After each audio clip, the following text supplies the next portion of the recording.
Bonjour les amis, nouvelle vidéo aujourd'hui pour reparler du procès Brigitte Macron, mais cette fois-ci bien sûr celui de Paris, avec notamment le témoignage dans le tribunal de Alexandra Brazzaville à ce sujet. Mais juste avant bien sûr de le voir, n'oubliez pas de vous abonner, le pouce, le commentaire, le partage, le boost de la vidéo. C'est un reportage complet que vous pouvez voir sur GPTV Investigation. Je vous mettrai le lien en description comme d'habitude. On écoute, on en parle juste après. Aujourd'hui, nous recommençons avec une seconde partie civile, plus précisément avec Alexandra Brazzaville, parce qu'il se trouve que je tenais beaucoup à ce qu'Alexandra soit très concrètement, formellement, dans les parties civiles. Je pense que nous allons être une bonne douzaine à la fin. Il y a une troisième personne qui va verser une consignation également. J'ai récupéré le RIB de la régie du tribunal judiciaire de Paris pour que le virement puisse être fait avec la copie de l'ordonnance de consignation qui donc a été signée par Madame Emmanuelle Robinson le 12 mai très exactement et qui signifie en français très clairement à partir du moment où au moins une consignation est payée, là ça en fait 2 aujourd'hui, qui signifie donc très clairement qu'une instruction est ouverte. C'est très clair, ça veut dire qu'il y a des gens derrière qui sont capables de se motiver suffisamment. Et je crois qu'il y a de plus en plus de monde. Enfin, moi, ce que je vois circuler sur les réseaux, les réactions aux différentes vidéos que tu as faites, que j'ai pu faire de mon côté.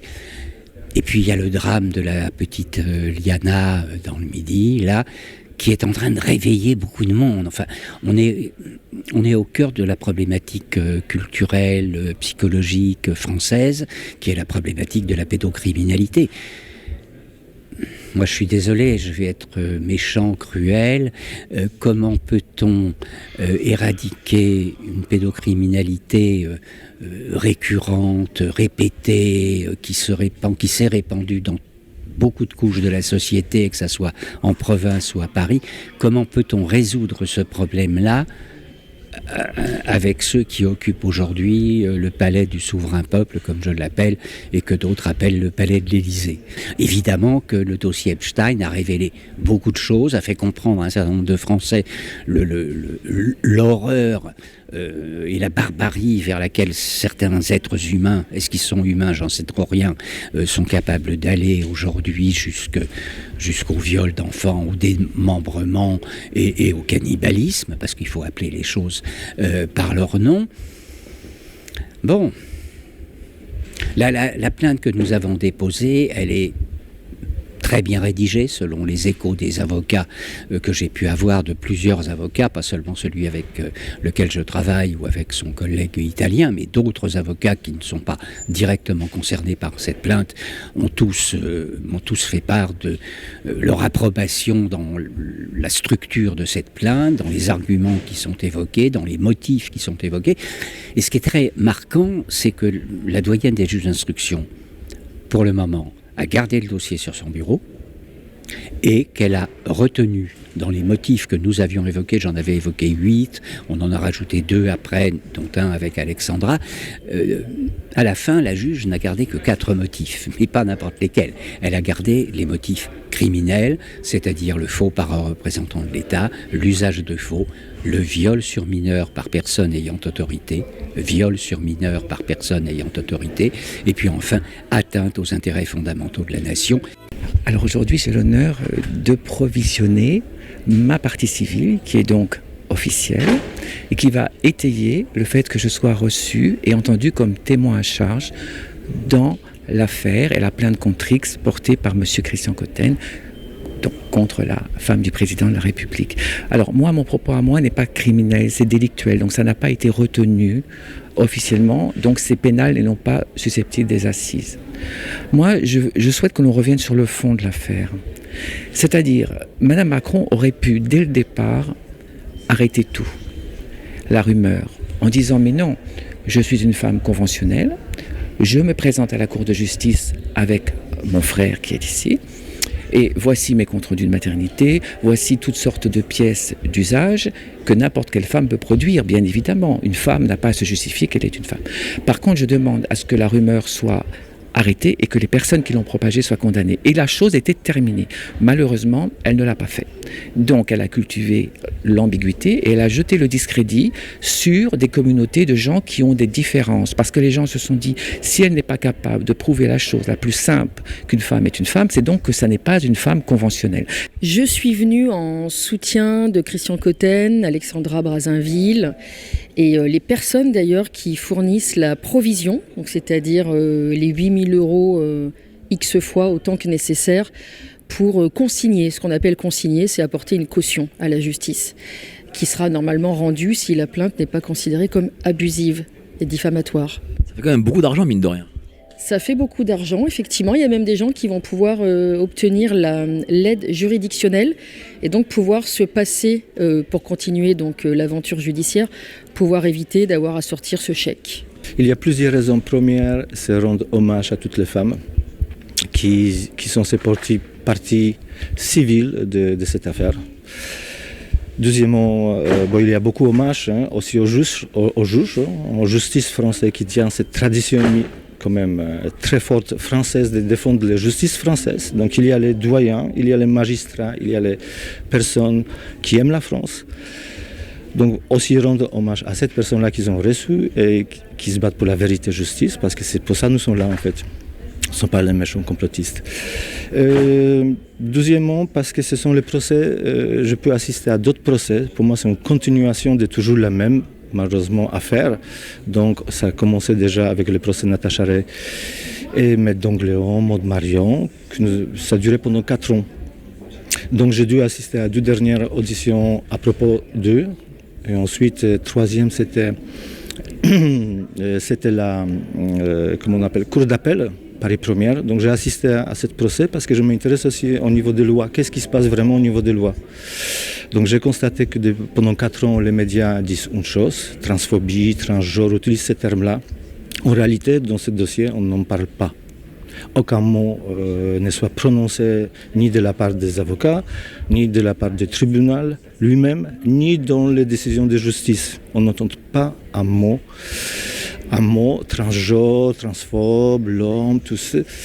Deuxième chose qui m'a frappé, il y a 3 choses, qu'en fait, ce procès est très vide au niveau des lois. Il n'y a pas d'argumentation réelle, c'est un vide sidéral, quasiment satellitaire. Nous sommes sur la planète Mars, nous sommes peut-être planète Jupiter, carrément. Parce qu'en fait, même pour leur avocat, c'est extrêmement difficile de défendre cette procès. Donc là, je parle des procès déjà qui étaient avant. Dis-moi, Alexandra, là, qu'est-ce que tu veux? Alors, des pouces, des partages et des abonnements GPTV Investigation. Et merci à Mike, ici présent, et à toute son équipe de nous soutenir depuis le début dans cette affaire. T'es tellement belle que les gens vont s'abonner. C'est évident, mais c'est évident. Moi, je me retrouve avec d'autres, à nouveau stigmatisés, brutalisés, discriminés, insultés, parce que les gens, si vous voulez, nous associent à l'image de Madame Brigitte Macron de façon péjorative. Qu'est-ce qu'ils disent les gens? Les gens nous disent, voilà Jean-Michel Trogneux numéro 2, vous voyez les gens comme vous. À moi, oui. Les gens disent, vous voyez les gens comme vous, ce que c'est capable de faire, que des choses nocives pour le pays, ça ne respecte rien, ça puise dans les caisses, ça fait toutes sortes d'outrances à la tête du gouvernement, vous êtes des personnes irrespectueuses. Mais moi, je n'ai rien à voir avec tout ça. Donc, ma plainte à moi, c'est de demander à Madame Macron de bien vouloir faire en toute transparence la clarté sur sa situation et de dire je suis A ou je suis B. C'est très simple. Par ailleurs, si Madame Macron, hypothèse, est une transsexuelle mise en conformité comme moi, il doit rester dans le cadre de l'acte de naissance intégral, dans les mentions marginales, la prise en charge de l'enfant avec des inversions chromosomiques, la date de la mise en conformité, de l'opération définitive et surtout de l'expertise génitale judiciaire qui a accrédité la décision d'État, qui a dit oui, nous confirmons que, par exemple, moi, dans mon cas, madame a un sexe féminin fonctionnel. Donc nous demandons aux institutions et aux administrations de se mettre en concordance et de remplacer le petit sexe M par F. Donc si Madame Macron était une transsexuelle comme moi, tout ça serait encadré par l'État et en règle. Or, ça n'est pas le cas. Madame Macron est tout simplement une personne transgenre, c'est-à-dire une personne de sexe A, mais qui pour des raisons personnelles, des raisons, je dirais, psychologiques, vit avec l'apparence, les comportements sociaux et le rôle social d'une personne de sexe B. Certains nous disent à nos micros que Brigitte Macron, en n'avouant pas justement, est dans la transphobie. Qu'est-ce que tu penses de ça ? La transphobie, c'est la haine que des personnes peuvent ressentir à l'égard de gens qui ont des différences de ce type.